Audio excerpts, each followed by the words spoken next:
Oui, merci Madame la Présidente. Nous partageons votre analyse sur la gravité de la situation de l'emploi dans notre pays et la nécessité d'établir un nouveau cadre qui est probablement plus adapté en effet à la prise de risque des entreprises et à la création d'emplois.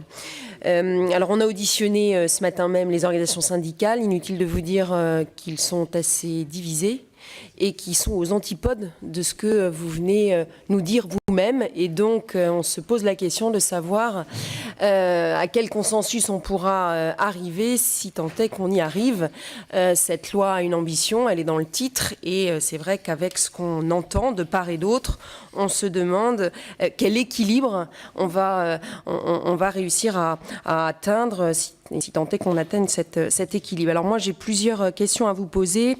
Vous nous avez beaucoup parlé de la version 1 que vous trouviez intéressante, notamment sur les critères de licenciement. On voit bien que, compte tenu de la taille des entreprises et de la situation des entreprises, vous aimeriez faire évoluer les critères de licenciement. J'aimerais savoir dans quel sens, puisqu'on entendait l'ancien ministre du Travail nous dire qu'il fallait que le chiffre d'affaires diminue encore plus longtemps pour prendre des décisions de licenciement. Je pense que vous-même, c'est plutôt l'inverse. Donc sur le licenciement économique, sur le mandatement, moi j'ai cru comprendre que c'était un vrai chiffon rouge pour vous.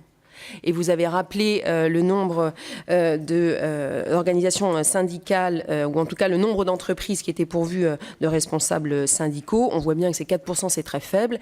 Et ça, je pense que vous, comme les organisations syndicales, vous avez des sujets sur lesquels vous ne voulez pas, entre guillemets, céder. Et j'ai cru comprendre que celui-là était un sujet. Est-ce que vous le confirmez? Sur les accords types, la ministre nous a dit que certaines organisations patronales y étaient assez favorables, précisément pour éviter les distorsions de concurrence à l'intérieur des branches. Et je pense d'ailleurs qu'il y aura un énorme travail à faire au niveau des branches. Je crois que le dispositif est engagé puisque on devrait réduire le nombre de branches et j'imagine qu'il y aura un gros travail à faire. Sur la médecine du travail et la suppression de l'aptitude, j'ai cru comprendre que certains d'entre vous souhaitaient le conserver, notamment dans certains métiers peut-être plus exposés parce qu'il y a en effet un risque pour les entreprises. Et dernière question, c'est sur l'article 1 qui présente des principes, mais qui crée surtout une commission d'experts pour rédiger de nouveau le Code du travail.